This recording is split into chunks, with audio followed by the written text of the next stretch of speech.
Hello and welcome to the Captain's Table, ladies and gentlemen. My name is Paul Berserker01, Batman Shelley, your humble host and space bartender here at the AstroPub, and your facilitator here on the Captain's Table. What is the Captain's Table, you might ask? Well, this is a live stream that I do not every Saturday, but on Saturdays at 3 p.m. Pacific, 6 p.m. Eastern, where I bring people from the Star Citizen universe, or Star Citizen community, to come talk about the game. Sometimes we have specific topics, sometimes it's just general, sometimes about specific an event, what have you. And today I'm joined by a new face and a newer face, someone who's been here for a little time, brand new person, not only to Captain's Table, but almost brand new to the game. So we'll start with you, Moon. Who are you? What do you do in Star Citizen, and where can they find you? What's up, everybody? My name is m00nwatcher. It's with zeros instead of O's. I can be found on Twitch. Brand new player. Glad to be here. Thanks for having me. And you told us before the show that you were like, this is you're brand new to like online games even. Yes, the only other game that I've played online and clocked this many hours is Elite Dangerous. I don't play Elite anymore. That's you're not that new. So you're newish to Star Citizen in the sense that, but not new to space games. So that makes sense. Not new to space games, but in the grand scheme of Star Citizen, I've been in it for 8 months. Yeah, that's it's a drop in the bucket. Compared to Elite, you're a convert, and that's what's important. we used to call y'all the refugees just because because Odyssey was so bad that so many people were like, I gotta find something to do, and so they started doing Elite. It's like, oh yeah, welcome. Yeah, I've since then attained my citizen status, so no longer a refugee. I'm a citizen. You're after 1 year, you're a grizzled veteran. That's the rule. I'm in it. Yep. No turning back now. All right. And then we've got Gal. Gal, who are you? What do you do in Star Citizen? Where can they find you? Hello, my name is Gal. I can be found on Twitch, and I'm also starting to post more stuff on YouTube, at which I want to make an apology to the Eradicator. What'd you do? So the Eradicator's been doing a YouTube series on recreating Star Wars in Star Citizen. I don't know if you've seen it. No. But so he's been doing like all of the scenes. Like he'll do like the chase up to the Death Star and stuff like that. But he hires people in game to do the scenes and pays them AUEC. So he hired Online and I. Oh no. Oh no, I know where this is going. I just posted a video about it, but it's titled Online Gallon Rogue Laughing for 5 minutes, so you can probably imagine what happened. I'm going to remind myself to post that link right above m00nwatcher's head right there. It'll be a link there to watch that video if you want to go watch it. For those of you who don't know, Online is... he's a character. I'll just say that. He's an icon in the Star Citizen community. There are a couple people that I'd put into the same levels as Online. People like I had a name that it just left my brain right as I thought about it. I was going to say Steve. That's the wrong one. But yeah, if you want to blame anyone for the MPUV being chosen to win, it's Online's fault. He was the one who is not just a follower of our mighty Orange King, the Argo MPUV. He's a zealot. He's the Pope of the religion that that pushed that thing. So, anywho, and yeah, you can find you. Is it gallaghero7? Right? Yeah, so it's gallaghero7 on everything. I'll be there somewhere. Wait, it's not Gallaghero? Gallaghero? Wait a minute, have I been getting it wrong this whole time? Online was my mod for 2 years before I found out that it was Gallaghero7. Not 2 years, but yeah. He knew me for a long time. Yeah, it's gallaghero7. It's literally just my last name. Yeah. Not that creative. Gallaghero, you know. Yeah, or like gallaghero7, yeah. Yeah. Look, I'm an identical twin. I'm used to being called the wrong thing. I really don't care. I find it funny when it's said wrong. You need to bring you're a twin? There's two of you out there? Mm-hmm. You need to bring your Wow. twin Yep. on to stream one day and just put them on and be like, "What's going on, Gal? What's my name's not Gal." He has been on stream before, but that would actually be really funny. just Just get set him get up him and a like get him like a little goatee, like a paste on goatee, so he can be the evil Gal, like the mirror universe Gal. yeah, he doesn't play much Star Citizen, so he have no idea what he was doing. All right. Well, let's get on to the topic for today because this is the last show of 2022. And I figured we'd do a little bit of a recap, kind of a year in retrospective and looking forward. So we're going to start with the year of 2022. And I'm going to start with you, Gal, on this, ask this question because my freaking video froze for some reason. But I was like, is it frozen? yeah, no, I'm just that good. I'm a ventriloquist. Someone take a screenshot. Come on. There we go. Gal, what is your overall opinion of this year? Goods, bads, what? And give me kind of give me like a good solid number rating for this year between 1 and 10. What would you rate this year? Number rating's a hard one. I think towards this end of the year, it's actually picked up, and I think that might be a little bit of a different opinion to what other people have, but like last year they released the live patch. It was super broken over Christmas. Mhm. I got so tilted. I took like a 3-month break. I didn't play till March. So it was a really bad start to the year, and I think this has been a very tech focused year, which is important, obviously. So I don't think it has been the best year in terms of like content and stuff. Like we had a lot of events recycled, but we had a lot of positives as well. I think I would rate the year like a 6 out of 10. Wow. Which is pretty harsh. It's pretty harsh.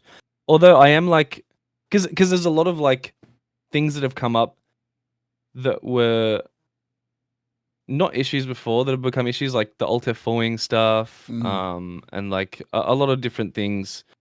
So like it's still fun, but a lot of issues, as expected. But yeah, I give it a 6. It's been a rough year. Moon. But that's okay, because that's how it works. That's how game dev is. Yeah. And it's sometimes some years are good, better than others. So, Moon, your thoughts. So this is your first year in Star Citizen. It's been 8 months, not even a year. Yep. Yeah, not even a year. What are your thoughts on this year so far? With your fresh new eyes, what goods and bads, and then what would you rate this year based off of your experience? Well, kind of like what Gal just said there. At least for me, because I've been streaming this game since day one, since I started playing it.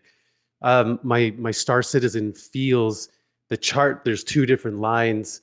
I feel like that as a content creator, it progressively got more and more difficult to make good content. The game itself was kind of drying out a little bit, so really had to get creative with that. So that definitely takes points away from it for me.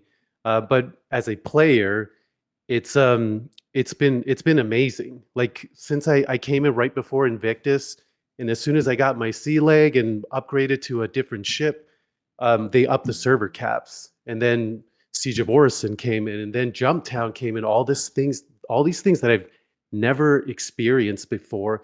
Again, going from a cap of 50 to I've seen servers up to 120, 130. So the max they've gone up is like 140 at one point. So it's amazing. My first days went from a desolate feeling verse. I would actually jump from station to station without running into a single soul, to now I can't even step out of my habs without running into somebody having to share the elevator. So there's been a lot of changes, and it has been an emotional roller coaster. I'd like to say that it was 100% positive, but it wasn't all positive.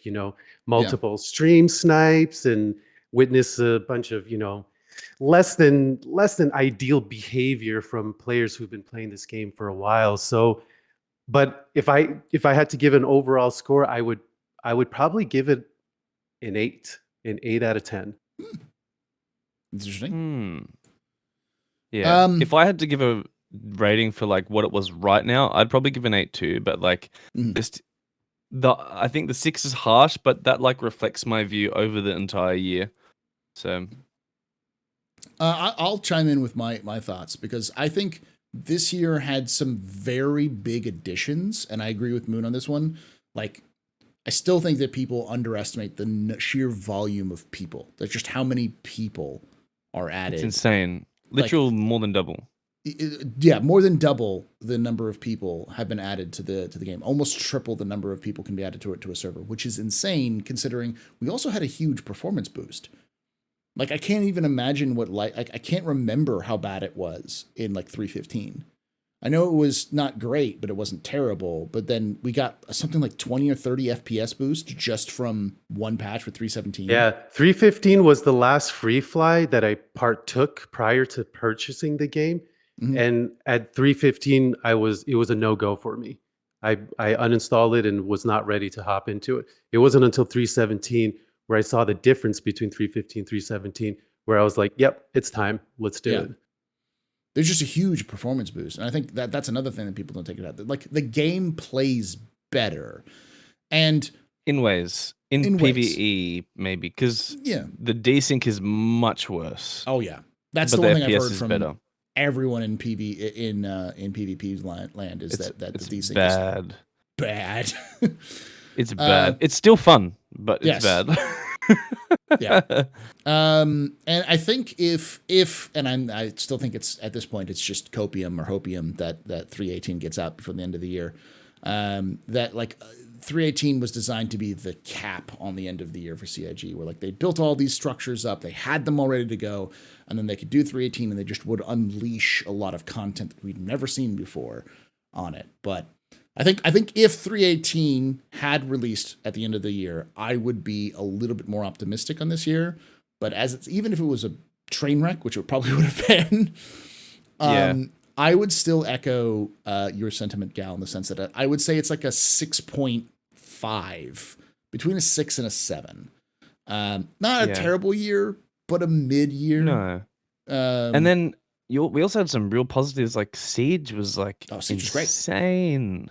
Like, Siege was amazing. I had never ever experienced anything like that on that scale. I couldn't. It was just wows after wows for the first few days. It was amazing. Jumptown is a Yeah. whole other thing too. Like that's Yes. love the mayhem that comes with it. I think you missed out on the good Jumptown. I think the economy is too inflated at the moment. I mean, back when it was like bounty missions gave you 5K and that was it. People cared more about money, and you could set up things in the verse and be like, "Hey, we'll pay you 2 mil each for killing one of us, and we're on foot near something," and people would come. But now it's like people make too much money, and Jumptown comes around, and people are just there to kill people. They don't really care about the boxes unless they're like, role playing that kind of thing, because it doesn't give you more money than mining. Yeah. As Chet's pointing out that Moon's never even experienced Xenothreat. So I have never ever, and based on the descriptions that I'm hearing, I think Xenothreat might actually will be my most favorite. Just large scale space combats with capital ships. Yeah, I'm very much looking forward to that. Yeah, I'm hoping it's coming back. It's cool. Yeah. But I would say overall this year was not the best year of Star Citizen, but I also wouldn't say it's the worst year of Star Citizen. Yeah. It's kind of an year. It's as sports fans like to say, it's a rebuilding year. It's a year where they had to do a lot of basic stuff added into the game, which just would have taken time anyways. And they still surprised us with cool additions which weren't planned. So like Bruce said, it's a mid-year. It's not a bad year. It's a mid-year. That's fine. Though I do know you youngins speak and know that mid-year, something that is mid actually means it's bad, but you don't want to say it's bad. But I mean legitimately mid, not like Zoomer mid, but mid. Mid is like disappointing rather than bad kind of thing. Yeah. I'd say that this year was a disappointing year. Not a bad year, but I'd say I had higher hopes for it. and a little bit down. But I do also know that there's a lot of newer people like Moon who've joined the game, and the sentiment that I've been seeing is just overall like massively positive for a lot of those new folks who joined in the last 6 to 8 months. So I mean, yeah, we touched that on I think the last time I was on here when people were talking about the new player experience, and I still think it's really good because there's such a learning curve and people can really sink their teeth into it for a long time. So throw the book at you and just like, good luck. Here's some keys. Throw it in your face. Go. Boom. Yeah. It's just like, whoa, world. Yeah, and if you and that is a huge. I think that is a bit of a boost where it's not babying you. It's just like you walk out and it's the world. You walk out in ArtCorp and you walk out of your hab and you look around and you go, "Those are people walking around. This is the world I am in," and then trying to figure it out. So I think that's something that I found that was not so fun about Darktide, having to do like 3 separate tutorials before you can actually play with your friends. Yeah, I was like, I just want to play. Yeah. Yeah, let's move on to the next topic, which would be the year going forward. So let's think about 2023 in terms of your, what are you looking forward to in 2023? We'll start with you on this one, Moon. What are you looking forward to in 2023? That based off of what you know. Well, there's actually quite a few things that I'm looking forward to. Well, there's, like you said, there's things that I'm looking forward to, and then there's things that I'm hoping for. One of the biggest things that I'm looking forward to are the changes to Correa. So for me, Correa is probably my most favorite POI in the game, hands down. If I can, I will always log out there at the end of the night. I will land my ship on the pad and I will log out just to get that excitement, the rush of logging in, and you just never know who's there, what's happening. So I'm very, very much looking forward to the changes in Correa, for one. Honestly, Master Modes is one of those as well. Like Master Modes is kind of akin to Super Cruise from Elite Dangerous, which kind of makes sense to me. So I'm really looking forward to that and the implications that that has for combat as well as for racing, because I know that something different is being applied for racing in terms of Master Mode. So I'm looking forward to the knife fights, man. I know a lot of people are going to be crying about it, but I'm looking forward to it. That dogfighting knife fights are always fun, especially when Star Citizen used to have something like that. But when I played Elite Dangerous and knowing those fights, I don't think people are ready for the intensity, like the just gripping your stick or like really like you don't realize sweating you're so it tense. out. Yeah, when you get into those fights until you've actually like stepped away from it. Like, whoa, okay. All right, let's go to you, Gal. What are you hoping for? What are you looking forward to for next year? Next year, I mean, the big things: the SPK, the Klesher, the Master Modes. I mean, we're already seeing people prepare for it. We were hunting bounties last night, and there were 5 dudes, and they locked down SPK. They were all in like Scorpii and arrows, and 3 of them go in, and there's no one around, and then they all suddenly disappeared off the map, and we were like, what happened? Some dude in global chat piped up and said he'd been sitting in SPK for like 2 hours watching Netflix, and those dudes came in and he wiped all of them. Nice. He was just sitting in there like a little rat, and he was like, "It was a rat move, and I'm goddamn proud of it." I was like, "Oh my god!" Only in Korea, man. You gotta love it. Korea, so funny. Korea will never not be that even when they reactivate it, it'll never not be that kind of experience of just like every corner is someone's gonna kill me, It's Starcov, dude. It's gonna be full on exfil camper mode. Like people are gonna be just waiting there and figuring out ways so that the NPCs don't attack them, and it's gonna be funny and fun. It'll be good, I hope. Don't forget we are QA testers. We're QA testers first before we're anything else. So we will try to break the game. I know we will break the game. That's right. We will break the game. Mark my words. Yeah. And before we'll do it again. Next year, I'm looking forward to the improvements to the gameplay that they'll add. Things like obviously things like master modes and such like that, which I hope they get out next year.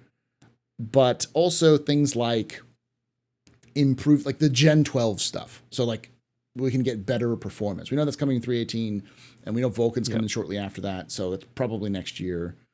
The improvements to PES. I'm looking forward to Jump Town, because 3.18 got nuts with Jump Town. For those of you who don't know, Jump Town got a complete overhaul.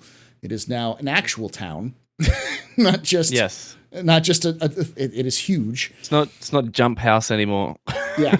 Yep. With corridors I'm and multiple also looking entrances, forward to that. Yeah, because the Jump Town in its current layout it's no good. Like it's you can easily just camp a bottleneck, and one person with a grenade launcher can hold that thing pretty much indefinitely. Yeah. You know, if you go to FPS, you can work around it. And there are tricks like opening and closing the door until they get bored of shooting into the empty elevator and then going in. I've done that a bunch of times. Well, you can clip in and out too, nice. right? I wonder if they're going to address that. Oh. Ooh. Yep. Yeah. I'm also looking forward to the events, because I would say Star Citizen, its highlight in the last couple of years have been their event system. So I know they've got to keep doing an event. We know they probably will have an event either for 3.18 or 3.19 that they're planning, maybe a 3.18.1 patch or something. But because they've been talking about it in a lot of that stuff. So I'm looking forward to how the game evolves with its current framework, with PES in and Gen 12 in. I will say I'm hesitant to be hopeful about Pyro, just because I don't know. I also don't really care for Pyro. I have this thing where whenever someone's like, "Oh, I'm really looking forward to Pyro," my response is, "No, you're not. You're not looking forward to Pyro. You're looking forward to gameplay in Pyro. Pyro is just a place where you're going to experience that gameplay, and you're going to have that same gameplay in Stanton anyways." But that's whenever someone says something like, "Oh yeah, I'm looking forward to Pyro," it's like, well, you're looking forward to visual representation of the game advancing, or you're looking forward to the piracy or the faction gameplay or the building and resource managing. It's like, yeah, all that stuff will be in Stanton before it comes into Pyro. So I feel like and hope that it's going to be a struggle for people who don't have a really strong grip on the game. And I feel like it will be that way. I feel like people are going to struggle and be like, why can't I X, Y, Z? Well, I feel like this game definitely has like a weeding out process. Like even just entering the game, a lot of people get weeded out. mm-hmm. And with the introduction of Pyro, there's going to be further weeding. I'm sure a lot of people will rage quit and maybe not even log in ever again. I think that's the other thing I'm hoping for. That's more of my hope for, is that they actually have a new player experience to like at least handhold a little bit, to get those people who are not like, yeah, just give me the keys, I want to go. The people who are like, hey, I have no idea what's going on. Give them a little bit of an experience. Be like, hey, this is what you do. You do these little things, but making it optional is the key, because nobody wants to do that their first time logging in, being like, I don't care. I just want I played to see this the game. thing. Yeah, or I want to go fail and have epic fails, and then come back and be like, okay, cool, I'll do the tutorial now. So yeah, I feel like that's one of the big things, because I mean, if you look at even the text tutorial on the RSI website, it's really good. Mm-hmm. It doesn't tell you how to fly a ship, but it tells you all of your starting stuff that you need to know and everything like that. But people just don't want to read that shit. Nope. to be honest, I think that's really what it is. I think people who've been gaming a while and they just expect it to be like all the other games. You just walk in, follow the tutorials, and next thing you know, you're nailing it. Like I personally, I started watching videos and watching streams maybe a month or two prior to buying the game. Mm-hmm. So I had a whole bunch of research done. I had a whole bunch of questions answered. I had like my key bindings were already set and ready to go before I even had the game. So it took like a month or two of actually learning and studying it to get to where I am now. and I'm not even really, fully wrapped around this game just yet. So there's a lot more to learn, but I've already learned quite a bit, and I think there's that expectation. Yeah, I think there's the. My brain is just farted on me, so I don't know. Poor Serge's wife. F in chat. My wife played for the first time in like 4 years and got lost for 2 hours in Orison. Yeah. That's what I was gonna say. Gamers don't read. Is the other thing. Is that gamers just don't read. Yeah. Nope. It's no one wants to. It's not like the old days where you had to, because they didn't have like voice actors or anything, so they had to have dialogue. So people read like that for RPGs and other stuff. But people have gotten to the point where they don't want to read, so they don't. And I get it. Reasons for work. Yeah. So I get why people don't want to do that. But at the same time, CIG needs to have a slightly better experience. And so I'm hopeful, or at least interested in seeing what that looks like. So I'm now going to go reverse, because now we're going to go into the more fearful side of things. Gal, what do you fear about next year? What are the things you're not hoping doesn't happen, or you're worried that might happen that you don't think is going to be good? I am really hoping, like, while a lot of people really, really love events, I hope we don't just get jump town, Ninetales, Ninetales. It becomes old and people stop doing the mission, and it's like, I just really hope we don't get a whole bunch of, I'm trying not to swear, because I remember from last time. We're 26 minutes in, you can swear. Yeah, but I mean, like, a big part of me not really taking we did a lot of Siege, but like the Jumptown stuff just got real old. Because everyone would just sit in fighters above Jumptown and kill everyone. No one even cared about getting boxes towards the end. It was kind of boring. And I'm worried that will happen next year, with them being like, we don't have stuff, and bam, spam events. I think we really need some QOL when it comes to like being able to share inventories and armor or something like that, because player events are really like what were huge when there was nothing to do. Like when we did I think it was like 30 versus 30 or something, or 25 versus 25 with Zero State, and the stuff that ZDF used to do before I played, and the stuff that Aldo does, Aldo Brink, and we had an event with Orphe recently as well, and it just takes like a week to set up, and then it's like someone can come in an A2 and then it's over. And it's like, well, so we need some QOL. We need some quality of life for player events. I think that's something that I'm praying for. Yeah, Detox as well does some awesome stuff. Yeah.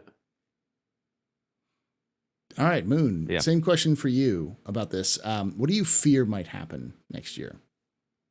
Well, just because I have no real reference point, like all I know is just the last 8 months. I don't know what it was like during Christmas last year, how that launch went, etc. But now that Gal mentioned specifically the events, to be honest, I was not really impressed with how the Ninetale lockdown kind of rolled out this time.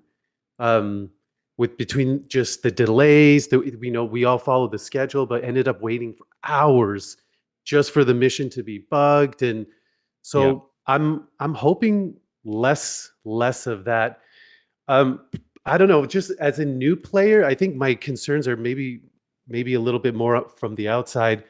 I'm worried that people are gonna fucking hate me for this, but I'm worried that more ships are going to be sold and less are actually going to come out in the game. Okay. You know what I mean? Yeah, like when I came in, the Banu Merchantman was a thing, and I was so much under the impression that was going to be in the game, and that we, as players, we get to enjoy things like that. So I understand the complexity of something that size in a game with the service in its current state. I completely understand that. I'm just worried what that means for all the other ships that people have been waiting for. You know what I mean? So I'm kind of hoping that we get more ships, bigger ships in the game, and maybe less push for concepts and stuff like that. If they release the Bounty Merchantman now, what do you think it would do? Well, I don't know. I was like, I keep hearing about the Gemini, and that if you like back in the day when it was first introduced, if you spawn what 2, 3 of those in a server, the whole thing takes a shit.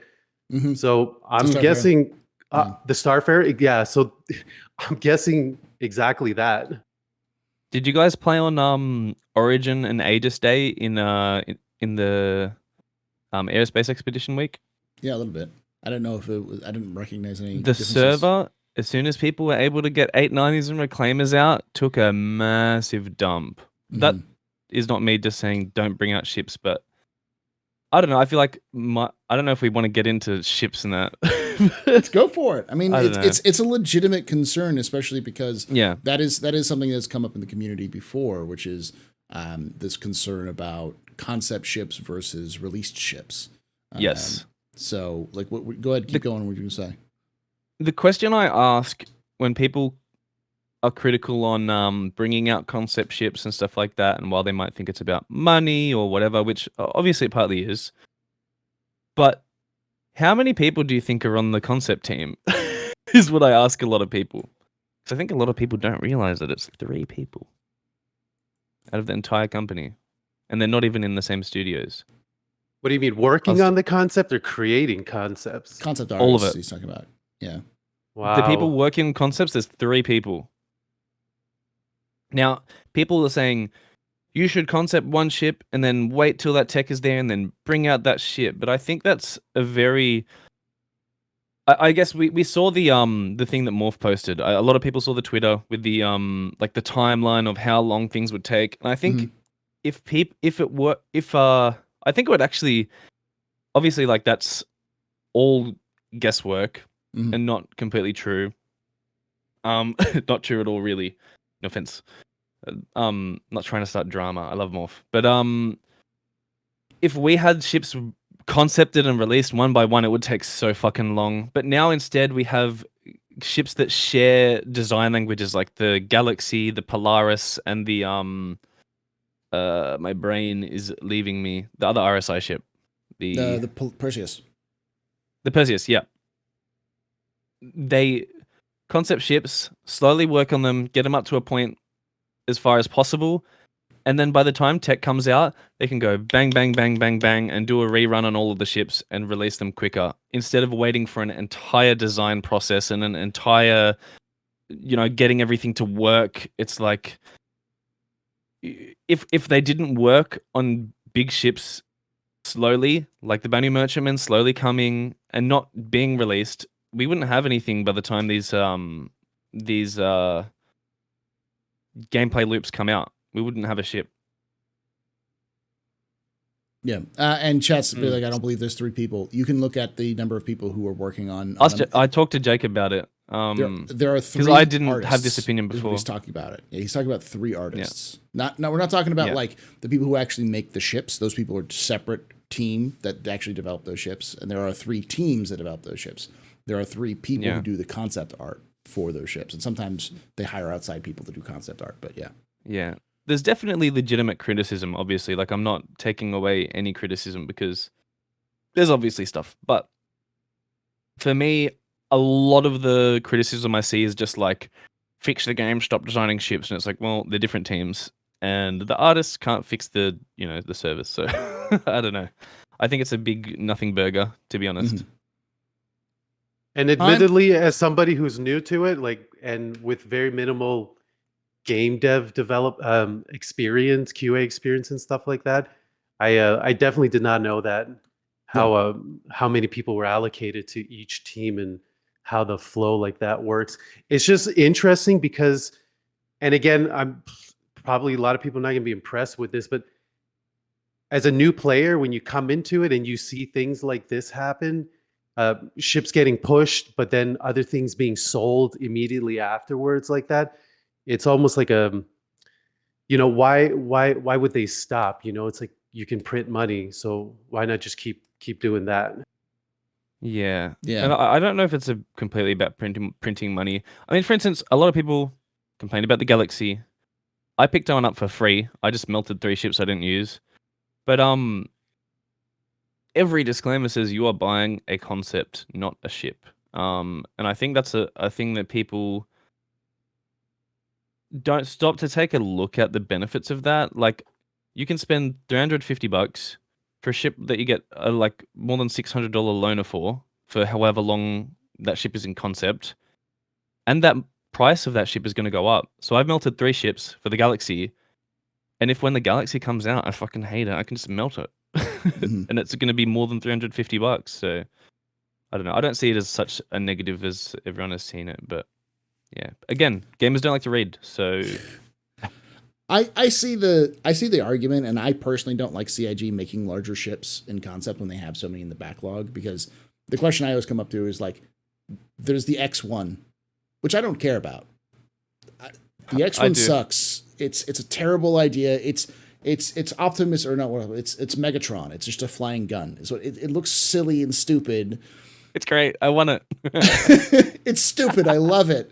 But like, I can understand something like the Ranger, because the Ranger it's a motorcycle. They never really made a motorcycle before, so they kind of like they're waiting for other allocations. And I can understand things like the Banu Merchantman may be getting delayed because like they're like, but we don't really have the selling gameplay that'll be available, and it's going to take a lot of work and effort and take people off of. I mean, how long does it take to fill a C2 now? It's like you're never going to fill that Banu Merchantman. Like it's going to sit on the Microtech Lake and do nothing.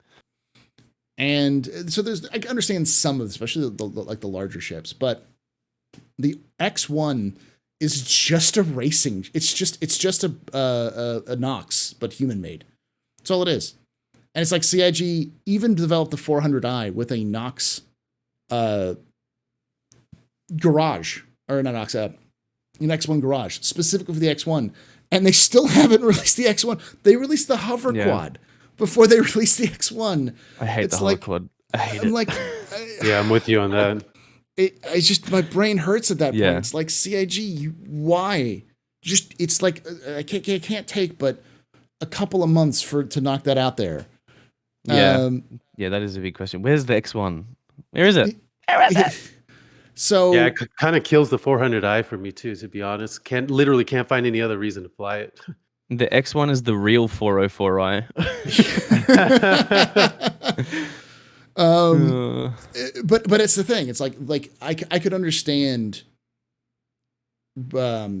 releasing releasing smaller ships and doing concept ships for like smaller ships, but when they already are so far behind on their big list of bigger ships, and they know it's going to take them a long time.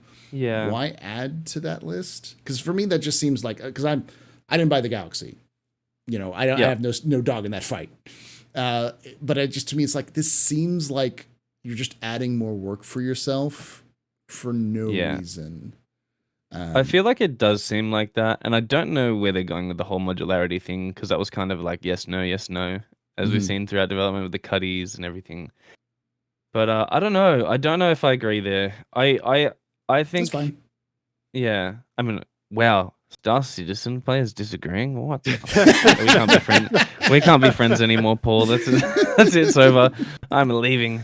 No, but yeah, it's I don't know. I see it as a way to like be able to kind of push more ships out in a row when they do come around to having that gameplay and stuff. But there's no gameplay there for it yet. And I think a lot of the complaint is like, people don't understand. People are buying $350 ships, and they don't know what they're getting themselves into. They're not going to come out. And I'm like, at this point, if you're spending $350 on a ship, you should probably fucking know what you're getting into. Otherwise, you're just a dumbass. Like, have some responsibility for where you spend your money. Like, so what you're expecting, like a tipping point then that's coming up where all of a sudden things are just going to start flooding into the gameplay. Well, it will be like that. Let me explain a little bit, because there's something that because you're newer, you haven't experienced this. CIG develops this develops their ships in batches. That's the reason why we got a ton of Drake ships this year, because they were working on the Corsair. So while they were working on the Corsair, they created the Mule and the Cutter and the Vulture. So all 4 of those ships, all Drake ships, came out this year because the team that was working on them was all working on them at once, and so they use assets from all of the different ships. And they did the same thing with the Aegis line. They've done the same thing with with Origin. They've done it with to a degree. I think they've done it with Anvil. And so it's so they can focus on like a certain design language kind of thing. Yeah, so they can build up the assets, and then they can just kind of throw these ships together as they need to. So, like, the argument that I've seen people have for like the Galaxy is the style guide for large RSI ships. So that once that's done, they can just take a lot of those same like corridors, those same paneling, and they can just slap that onto the Perseus or the Polaris. And they'll just be able to okay, quicker, like a production line. That makes a lot of sense. Okay, that's very reasonable. So yeah, Q-Pan's pointing out the Vulture isn't out yet, but we've seen it twice in game already. It's been with the internals and all that kind of stuff fleshed out even. So, but yeah, so I think that's what Gal is trying to say, is that like as things go forward, things go faster, and because they go faster, they'll be put out. Plus, they're hiring new people all the time, and there's a lot of this kind of element of new stuff going on in the background that is slowly increasing. And for context, especially for those of you who are newer, who are watching this, it used to take them a year, maybe 2 years to produce one ship. So they had 3 teams producing a ship, and it wasn't just like a big ship. It was like the 300 would take a year. Like the Avenger took a year. And now they push out like a cutter that they started in like, I'm sure they started the cutter in like July and finished it in like October. It just stuff comes faster, and that's the same thing that's going to happen with capital ships. Can I just quickly shout out that if anyone has experience in game dev and really likes Star Citizen, there's 140 positions on cloudimperiumgames.com/jobs. 140 positions that need to be filled, and a lot of them are engineering and programming jobs. Yeah. So when are you applying? What are you applying to then? Me? Fuck, I've got no game dev experience. I'm a doofus, bro. I did a fucking arts degree. Let's end this off with more of a I was going to say my own concerns. I guess I was going to say, because I actually said my concerns, but my concerns is more CIG getting, and honestly, it's recycling what Gal said, recycling the events. I think the recycling the events is a problem, because CIG's been leaning hard on them. It's like, this is the content in our games. Like, you don't do that. That should be the. And then you do an investigation mission and it doesn't work, and it's like, bruh. Right. Yep. If I was hoping for anything, if I was really like fearing and hoping for something, would be fearing that they're not going to work on basic missions and improving that experience of the basic missions. Yeah. Because that is probably the biggest problem with the new player experience. It's not, where do I go? Where do I find my ship? Because people will eventually find out how to find their ship and all that kind of stuff. It's the fact that they take 16 hours to get to their ship, and then when they take off, to go do a mission, the mission glitches out and fails.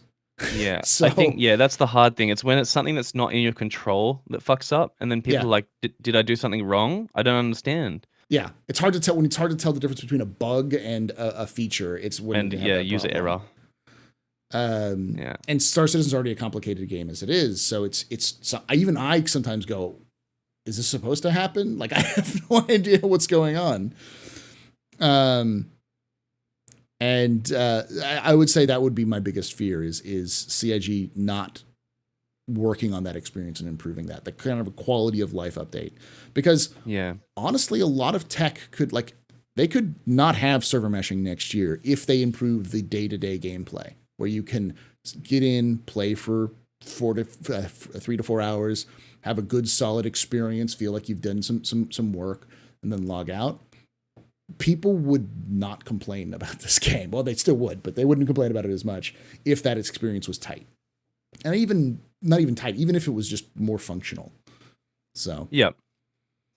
As I said, QOL and be able to get into stuff faster. But have that option to shop and everything. But like, as someone just in chat said, Amino's Gaming said, it's not single dad friendly. You can only jump on for a few minutes at a time, and then get to your ship, have to run to the kids, and then you get thrown out. I mean, there's ways to work around that. Bed logging is a big one that would Mhm. help. Jump in between moons, bed log it, and then when you jump back in, you can just go straight into a mission. But you know, I don't think it was ever meant to be like a truly casual, completely friendly game. If Yeah. that makes sense. You should be able It's to an run MMO. like a mission though. Like, you know. Yeah. But that Yep. and I think that's the biggest problem they have right now is that to run a mission by yourself, it can take 30 minutes to an hour if you don't have everything set up properly. So I've been playing for 2 years, and it takes me the same amount of time as you guys. Yeah. Yeah, the 60 to 90 minute logistics at the beginning of every session, you're not getting away from that. Yeah. Definitely learn that. And not this is outside of the 30Ks, the inventory issue, your ship randomly exploding, people Yeah. just tripping over and dying. Like Yeah. all of these things I experienced within the first week of hopping into this game. So Yep. Yeah. And I as think we know, new players are bug magnets. That's the way it works. yes. yeah, it's my fault. Yeah. Oh, but that's the thing as well. Is like I think if CIG worked on tightening up that quality of life experience so that logistics, because you can get that logistics down to 2 minutes. You know. Yep. Spawn in, get some food, get some water, eat, drink, find a mission, go to do the mission, make sure you're spawned into the right location. So Yeah. those sorts of things can happen. You can do it. It's just at any of those steps, you could end up phasing through reality, or an elevator could eat you, or you could end up in the sun. Like there's too many of those variables, and those things are still going to happen. But if they happened less, I think that would more people It would be okay with nice. that. And I think the thing that people, which is, I don't know if this is good or bad. I don't know if this is the way CIG wants it, but you kind of have to be like, if you can only play for like an hour at a time or something, you roll in for one session, buy all of your shit, and buy like multiple sets of everything so that you can just double click your inventory a bunch of times to get going. But like, how many people do that? You know what I mean? Yeah. There's ways around it, but it's tedious. It's super tedious. And is this before or after you try to talk somebody how to get out of the Grimhex elevator? Have you ever tried to do that? Yes. Verbally I find it explain to easy. somebody? Okay, verbal explanation. Wait till those doors close when you're at Grimhex, and there is a middle bar, like a grey bar. You go in the middle of that, and then there's a rug that's on like a 45-degree angle, and it's like in the middle there. You just go up and down, put your sound high, and you'll hear click, click, click, click, click, click, and you want to click the bottom one. That makes sense? Yeah, you lost You'll know me. when you're in game. It's in between the bar and the mat, and you go into I'm the just triangle. breaking your It's there balls somewhere. here. I always just tell people it's just the mirrored image of the panel that's already there, and usually works. But man, imagine being your first day or your second day, your first week, and you spend more time in that Grim elevator than anywhere else. Yeah, and then people don't know how to reset their spawns to their home because there's no tutorial. There's no way you learn that. You're just gonna have to know it. But let's end with kind of a positive note on your most memorable moment, something that just stands out to you right now from 2022 in Star Citizen. I'm gonna start with you, Gal. I know Nutili will love this one. Siege of Orison. We, I think, may have been the first group to have completed it, or one of the first groups when it came out. We were sitting there ready on the dot for it to come out at the platform. Event starts, 6 of us. And we did the entire event from every single sergeant. We didn't turn any of the iffies off, so we went platform to platform without the iffy. Every event, every single sergeant, and went to the end, completed the mission, 6 people. It was like the most insane thing ever. And I wish that we could, well, I mean, we're going to have them other platforms at Orison that are going to come with these kind of events, which will be like, I hope it's going to be as crazy, because at the moment, I know some people do struggle if they don't come from an FPS background in terms of bunkers and they die. But like for someone who does do FPS, I can clear the bunkers with my hands. You could send me in any bunker naked and I'll be able to complete it. Easy. So it's just not challenging at all. Especially from someone who plays Stalker and stuff like that, where the AI is really hard, or Armor. That event was just like, like we had it was like we were like a SEAL team going in. One person gets separated, like you get separated, you get an injury, and you have to fight your way back to the group to catch up. And it was like, by the time we even got to the end of it, other people were only just sitting on the iffy, and it was just like, it was the most amazing experience ever. Despite being recycled over and over again, and you can't really blame that because the events team for the live servers is a really small team as well. But yeah, have you done Siege of Oris on a low pop server? Yes. Yeah. That was a low pop server. There wasn't many people on that one. It was amazing. The NPCs were working with a good server, and a lot of people complain about the AI. The AI is actually really good in Star Citizen. It's just it's capped by server performance. So yeah, that's my good experience. Nice. Moon, what is your best experience in 2022? To be honest, my response to this would probably be a little bit lame. I can't really think of, everything's just fresh. Everything has just been so good for me. I think really it's just I like a good session of Siege of Orison, for example. You get 4 or 5 people in it. You got a tight formation. Everything is running like a well-oiled machine, or a jump town event where both sides are willing to play it as it's intended and go the distance with the role playing, so that people are not just passing with A2s and eclipses and just kind of ending it right then and there. But for me though, the most fun that I've had in this game is I keep using this phrase, I like the edge of the sandbox. I like going to the edge and finding the sandiest part of the sandbox where there's less toys, more sand. So it's anything from learning how to bypass the autopilot and landing your ship on cloud view and running NPCs over with your STV, or breaking into the Million Mile High Club at Area 18, stealing all their booze and going for a swim, and then in the breaking fish into tank. the fish tank. Exactly. Those are always the best times for me in this game, and 99% of the time those will be off the board. They won't be any missions, they won't be anything that's actually designed by the game, but it's just how far we can push it. So there's been a lot of those, and so I'm looking forward to more of that. More sandbox, more sandy sandbox, right? More sand. Sandy That's sandbox. right. I will say my most memorable experience from 2022 was that when they added outposts to the game, derelict outposts, they kind of just said it was in there, and I was like, yeah, it's kind of cool. And then I watched somebody who like pulled out and was like, what is this? And it was like the piece of the relic from the Hadesian relics, and I was like, Oh, they added lore to the game. They actually added something from lore to the game. And so it was at that point that I pulled the trigger and actually made myself my own org based off of just hunting relics, because it's just like, this is cool. And at one point we were doing our first ever expedition where we're going out as a group to go look for relics. And we were like, light them up on the ground, because you're getting close to the NPC spawn, so you shoot them down before you land. And Hey It's Nick was on. He was like, I love archaeology. And that's just become the joke from now on. It's just I love archaeology. Just doing stupid things like going out and looking for relics which have no value. They're completely pointless. But you go there and you kill everything at the site to go find maybe one piece of like metal which is aged that nobody cares about. That kind of experience in Star Citizen is what I want to do in long term. Yeah, I'm with you on that. You're talking to a guy who goes around and collects all the IV bags out of the med rooms. What for? I have no idea, but I gotta have it.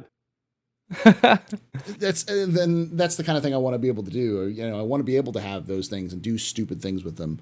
And that's what I like, that they started doing that in 3.18 or 3.17, and I hope that they continue to do that in the future. So yeah, I feel like your org is gonna kind of be like the if anyone plays the Stalker, like the ecologists. It's like friends with the bandits, friends with the good guys. Yeah, but like everyone's like, yeah, these guys are cool. Like, and everyone will help out and be like, oh, we found a relic. What's this? Do and yeah.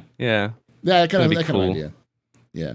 A less zealotous Brotherhood of Steel or less Yeah. dickish British Museum. You know. Yeah. Thank you so much for joining us with this discussion. We're going to be moving over into the question and answer sessions with these two, but make sure you're following Moonwatcher and Gal on their social medias, and make sure I want to hear your thoughts on 2022 and your hopes and fears for 2023. And those of you who are watching this on YouTube after the fact, right above Moonwatcher will be a link. Click that link, and you'll be able to watch the Q&A, which will already be up at the time of this going live. And of course, if you want to join us live, we are doing this on Saturdays at 3 p.m. Pacific, 6 p.m. Eastern at twitch.tv/TheAstroPub. And like I say every time, hope to see you someday in the black.